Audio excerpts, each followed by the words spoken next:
नीम करौली बाबा की सच्ची कहानी, जब भक्त का विश्वास चमत्कार बन गया। यह कहानी 1960 के दशक की है। अमेरिका से एक युवा वैज्ञानिक भारत आया था। नाम था रिचर्ड एल्पर्ट, जो बाद में रामदास के नाम से प्रसिद्ध हुआ। वो एक बुद्धिजीवी था, हार्वर्ड यूनिवर्सिटी में प्रोफेसर रह चुका था।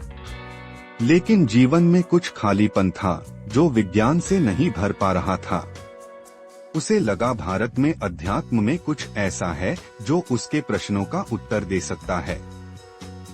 नीम करौली बाबा से पहली भेंट रिचर्ड जब भारत आया तो उसे नीम करौली बाबा के बारे में सुनने को मिला।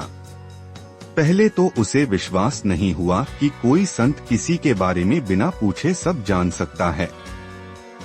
लेकिन फिर वह बाबा से मिलने उत्तराखंड के एक छोटे गांव में गया।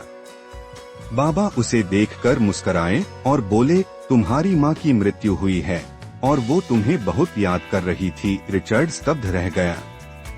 उसकी माँ की मृत्यु कुछ ही समय पहले हुई थी और उसने किसी को नहीं बताया था। बाबा ने उसे बताया कि कैसे उनकी आत्मा शांति चाहती थी और वह भारत आने का कारण भी वही थी। भक्ति का बीज अंकुरित होता है। इस घटना ने रिचर्ड के मन में एक अजीब श्रद्धा पैदा कर दी। बाबा के साथ रहते रहते उसने अनुभव किया कि बाबा केवल शरीर में नहीं बल्कि हर कण में विद्यमान हैं। उन्होंने उसे सिखाया कि प्रेम ही सबसे बड़ा धर्म है। बाबा ने कहा, राम का नाम जपो, नाम ही सब कुछ है। रिचर्ड ने बाबा से दीक्षा ली और रामदास नाम पाया। वापस अमेरिका जाकर उसने भारतीय अध्यात्म का प्रचार किया और बाबा के अनगिनत भक्तों को प्रेरणा दी। चमत्कार की दूसरी कहानी, ट्रेन को रोक दिया। एक और प्रसिद्ध घटना है जब बाबा एक बार रेलगाड़ी में यात्रा कर रहे थे।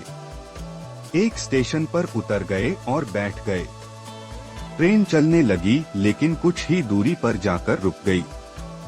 रेलवे अधिकारियों ने कई प्रयास किए लेकिन ट्रेन आगे नहीं बढ़ी। तभी किसी ने बताया कि बाबा वहीं स्टेशन पर हैं। अधिकारियों ने बाबा से प्रार्थना की कि कृपया ट्रेन में वापस बैठ जाएं। जैसे ही बाबा ट्रेन में बैठे, ट्रेन चल पड़ी। लोगों ने पूछा, बाबा ये क्या था? बाबा मुस्कुराए और बोले, इस स्टेशन पर किसी ने भोग नहीं लगाया था, भगवान भूखे थे। बाबा का संदेश, बाबा बहुत साधारण लगते थे लेकिन उनके विचार अत्यंत गहरे थे। वो कहते थे, सेवा ही सच्चा धर्म है। राम का नाम जपो, सब कुछ ठीक होगा। जो कुछ हो रहा है उसमें भगवान की इच्छा है।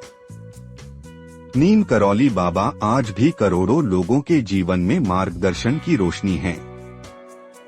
उनके आश्रम में आज भी वही ऊर्जा महसूस होती है जो उनके जीवन काल में थी।